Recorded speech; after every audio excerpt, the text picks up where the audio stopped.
Wabah Corona melanda. Saatnya bersatu untuk Indonesia. Kita semua adalah bagian aksi penyelamatan bangsa. Sedekah pangan terbaik kita, solusi kehidupan jutaan saudara yang kini teramat membutuhkan. Ayo, kuatkan Indonesia. Kirimkan kepedulian kita. Bersama ACT. Aksi Cepat Tanggap.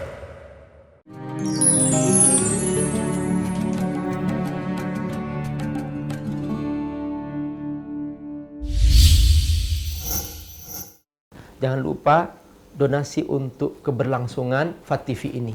Insya Allah, semua yang Anda donasikan, Allah akan mengganti dengan lipat ganda. Karena di sini Anda beramal jariah. Ayo bergabung dalam dakwah FAT TV. Semoga Allah berkahi. Bismillahirrahmanirrahim. Assalamualaikum warahmatullahi wabarakatuh. Saudaraku, bertemu kembali bersama Abi dan Umah tentang peranan seorang ibu di Ramadan. Nah, kali ini Abi akan ngobrol tentang bagaimana sih menjadi seorang wanita solehah. Kita sering kali ngobrol, aku ingin Pak Ustadz ingin jadi istri solehah, aku ingin Pak Ustadz ingin jadi anak solehah, dan sebagainya. Apa sih soleh? Kata soleh ini sebetulnya dari kata soluha yasluhu, artinya membawa kemaslahatan. Jadi kehadirannya itu membawa kemaslahatan, bukan membawa bencana, bukan membawa dosa, bukan membawa maksiat. Jadi solehah artinya ya wanita yang kehadirannya membawa kemaslahatan. Kemaslahatan bagi suaminya sebagai seorang istri, juga kemaslahatan bagi anak-anaknya sebagai seorang ibu. Dan itulah seorang wanita solehah. Nah, kita ngobrol nih supaya kita tidak sempit pengertiannya, karena selama ini wanita soleh itu diartikan hanya urusan ritual gitu, urusan sholat, puasa dan sebagainya. Padahal sebetulnya kata soleh ini sangat luas artinya. Dia secara ritual dia mentaati Allah SWT, tapi secara sosial dia membuat kemaslahatan bagi orang lain. Khairun nas anfa'uhum linnas. Paling baik dari manusia yang paling bermanfaat bagi orang lain. Ya, Umar gimana? Ya, kalau bicara tentang soleh, itu nggak semua orang muslimah soleh. Banyak orang, ya orang Islam, dia seorang wanita muslimah, tapi belum tentu dia soleh. Jadi tepatnya kalau pengen lihat definisi solehah sih, kita lihat di surat An-Nisa ya. As-solihatu qanitatun hafidatun bil ghaibi bima hafidallah. Jadi muslimah yang solehah adalah mereka yang taat, kemudian yang menjaga dirinya ketika suaminya tidak ada atau ketika orang tuanya nggak ada gitu ya. Jadi kita bisa maknai muslimah yang sudah menikah dan tidak menikah ya. Kondisi hafidotun, kadang-kadang juga orang maknanya hanya seorang istri, padahal banyak sekali kejadian seorang anak gadis ditinggal ayah ibunya keluar kota, dia malah melakukan suatu maksiat di dalam rumah. Jadi sekarang juga kenanya dengan Ramadan ini. Jadi kita maknanya dengan Ramadan. Jadi seorang wanita muslimah solehah adalah wanita. Wanitanya adalah taat kepada Allah Subhanahu wa taala, dalam artian bahwa bukan dimaknai ketaatan itu secara juz'i saja gitu, yang dimana bahwa kewajibannya ada puasa, sholat dan lain sebagainya, tapi juga dia hafidhatun, dia menjaga dirinya ya, menjaga dari suatu kemaksiatan ya, menjaga auratnya supaya tidak terlihat orang lain ya. Itu bagian dari makna as-sholihah. Dan di Ramadan itu kan gini, Ramadan kan barometer.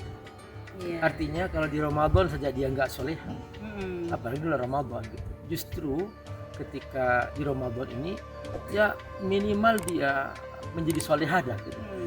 Karena kalau di Ramadan nggak solehah, apalagi di luar gitu. Nah, itu yang perlu ditekankan di sini.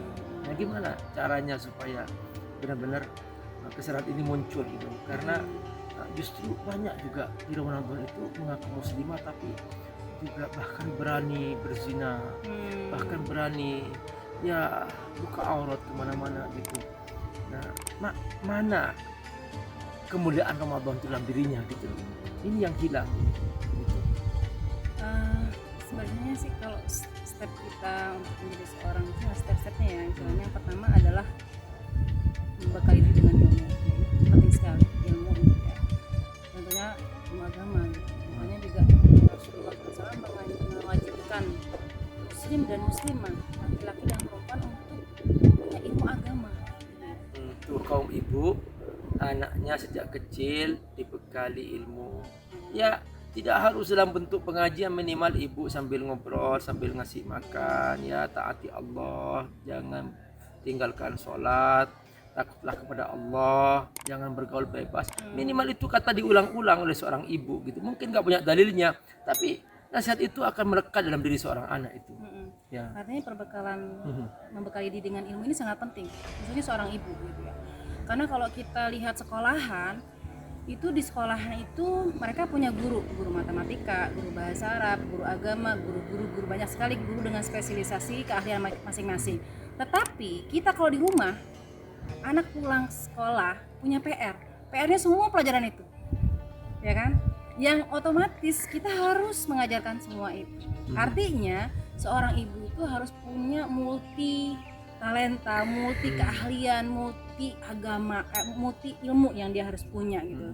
Termasuk adalah ilmu agama. Ya kalau tidak mampu minimal lah multi distribusi lah. Iya. Ya, artinya dia pandai lah mengatur waktu, menyuruh orang, menugaskan yang orang. paling darurat adalah ilmu agama ini. Ya, kalau ilmu agama harus. Gitu ya. Artinya itu maksudnya itu multi ilmu yang dia miliki, yang paling penting adalah ilmu agama. Artinya nggak boleh seorang ibu mengatakan bahwa nggak mau belajar masalah agama, udahlah nanti belajar sendiri dah. Iya. Itu nggak boleh. Iya.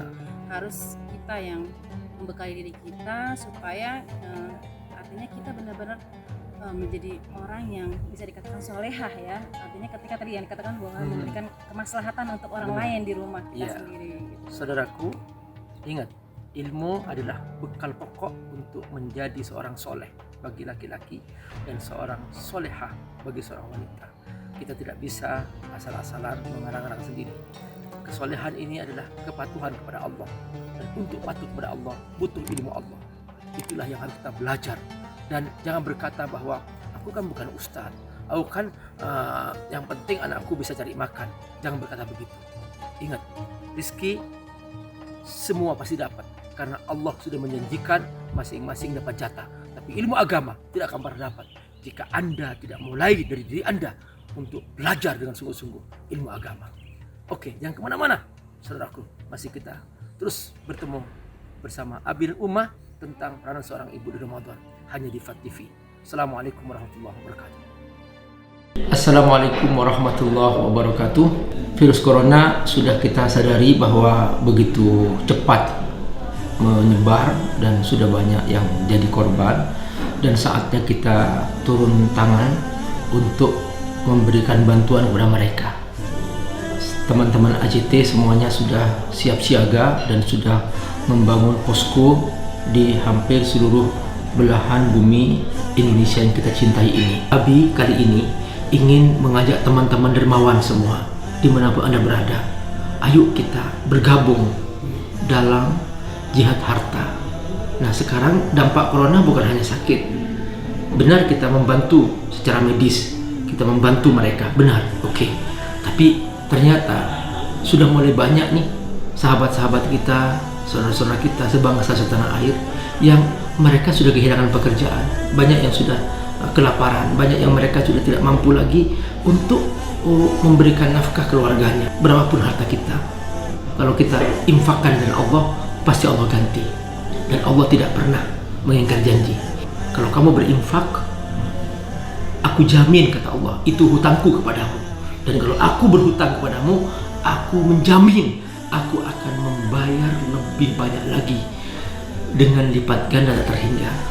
Membantu saudara-saudara kita yang terdampak corona karena mereka kehilangan pekerjaan, kehilangan nafkah. Bantu mereka. Di samping juga banyak juga yang mereka butuh bantuan biaya pengobatan di saat yang sama. Nah, kita bergabung dengan indonesiadermawan.id dengan hashtag bersama lawan corona.